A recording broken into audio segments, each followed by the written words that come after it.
Hello everyone, welcome back to YouTube channel CS Ansar and this is CS Stuti Mahajan. तो आज के session में हम डिस्कस करने जा रहे हैं एक बड़ा ही important topic, GST on employees payment for canteen services. Let's C.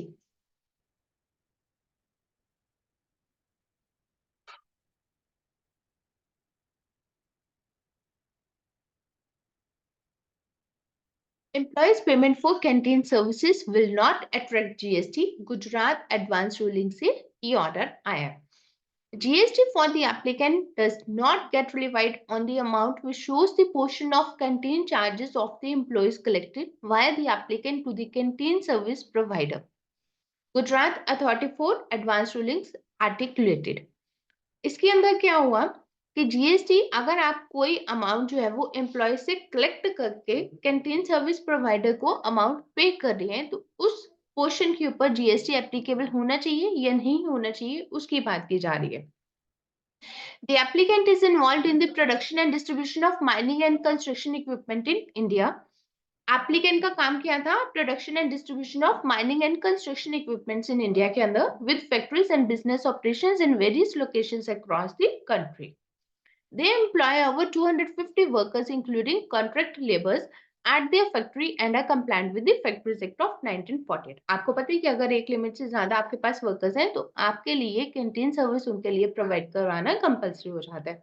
According to Section 46 of the Factories Act 1948, the applicant is legally required to provide canteen facilities for their employees and for their contract workers on their factory premises। तो इसके लिए उनको canteen facilities जो थी provide करना legally bound भी थे। The applicant argues that they are simply ensuring that their employees and contract workers have access to food at their factory's canteen।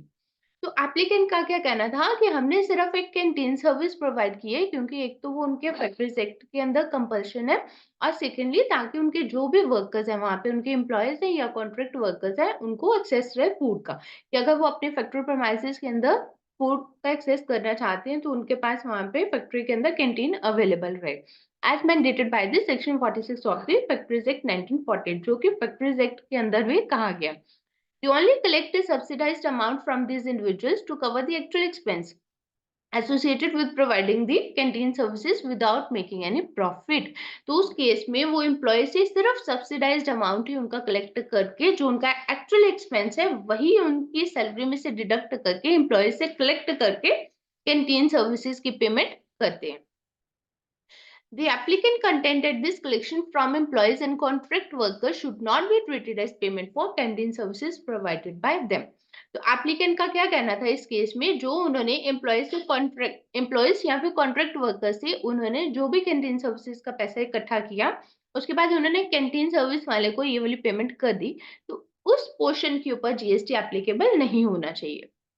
They believe that GST should not apply to the amount collected from employees to cover their share of the canteen charges recovered by the applicant from its employees। तो उस case में applicant का ये कहना था कि जो हमने एम्प्लॉय से कलेक्ट करके कैंटीन वाले को जो पेमेंट की है उस पोर्शन के ऊपर जीएसटी कलेक्ट नहीं करना चाहिए, जीएसटी एप्लीकेबल नहीं होना चाहिए। अब अथॉरिटी के पास जब केस गया तो एडवांस रूलिंग में अथॉरिटी ने क्या बोला? The authority bench has determined that the subsidized deductions made by the applicant from employees who use the factory's canteen will not be considered a supply under Section 7 of the CGST Act 2017। तो सबसे पहले GST लगने के लिए वहां पे आपका supply के डेफिनेशन के अंदर कवर होना बहुत जरूरी है। अथॉरिटी ने क्या बोला कि ये सप्लाई की डेफिनेशन के अंदर कवर नहीं होते हैं, इसे आप सप्लाई नहीं कह सकते हो। However, this ruling specifically applies to permanent employees। चाहे वो permanent employees है, किसी भी तरह के employees हैं या contract workers हैं, तो उसके लिए उन्होंने यही conclude किया। In conclusion, the Gujarat Authority for Advanced Ruling has recently ruled that the applicant is not liable to pay GST on the portion of canteen charges collected from employees which is then passed on to the canteen service provider। अगर company में applicant ने employ से canteen charges को collect किए हैं और उसके बाद उसने कैंटीन सर्विस प्रोवाइडर को उसकी पेमेंट कर दी है तो उस पोर्शन के ऊपर जीएसटी नहीं लगेगा।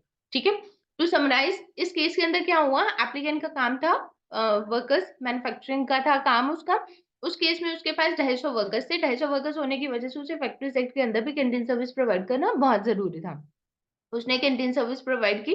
अब कैंटीन सर्विस प्रोवाइड जब उसने की तो उसको क्या करना था, उसने एम्प्लॉय से एक सब्सिडाइज्ड अमाउंट डिडक्ट किया और वो कैंटीन का बिल उसने पे कर दिया। अब हुआ क्या, जो उसने एम्प्लॉय से डिडक्शन किया और कैंटीन का बिल जो उसने पे किया उसके ऊपर जीएसटी, उसका बोल दिया गया कि जीएसटी लगेगी। एप्लीकेंट ने उसके लिए एडवांस रूलिंग में गया। एडवांस रूलिंग के अंदर क्या कंक्लूड किया कि अगर कंपनी कोई वर्कर से सब्सिडाइज्ड अमाउंट अगर उसका कैंटीन सर्विसेज का कोई डिडक्ट करती है और उसके बाद उसकी कैंटीन सर्विस प्रोवाइडर को पेमेंट कर दी जाती है तो उस पोर्शन के ऊपर जीएसटी एप्लीकेबल नहीं है। तो ये वाले जो है ये एडवांस रूलिंग इसलिए बहुत ज्यादा इंपॉर्टेंट है क्योंकि जितने भी इंडस्ट्रीज हैं या फैक्ट्रीज हैं उनके लिए अगर वहां पे भी कोई इस तरह से कोई नोटिस निकला है या कोई जीएसटी का आया है कि कैंटीन के ऊपर, तो वहां पे आप इस एडवांस रूलिंग का फेवर लेते हुए आप लोग भी उसको बोल सकते हो कि अगर आप एम्प्लॉय से कोई भी पैसा डिडक्ट करके कैंटीन सर्विस प्रोवाइडर को अगर आप देते हो तो उस केस में उसे सप्लाई नहीं माना जाएगा, क्योंकि वो सप्लाई नहीं है तो उसके ऊपर जीएसटी एप्लीकेबल नहीं है। तो अगर आपके पास भी कोई इस तरह से नोटिस आया कि अगर कोई आप लोगों ने भी कोई डिडक्शन की है और कैंटीन सर्विस प्रोवाइडर को आप प्रोवाइड कर रही हो, पेमेंट कर रही हो, और अगर उसके ऊपर कोई जीएसटी एप्लीकेबल होने का कोई नोटिस आया आपके पास या फिर कहा जाता है आपको, तो आप इस एडवांस रूलिंग का बेनिफिट लेते हुए उस पोर्शन को सप्लाई नहीं कंसिडर करेंगे और उस पोर्शन के ऊपर जीएसटी की एप्लीकेबिलिटी नहीं बनेगी। So this is all for the day. Thank you for watching this video. Please subscribe to our YouTube channel CS Ansar। Thank you, stay tuned.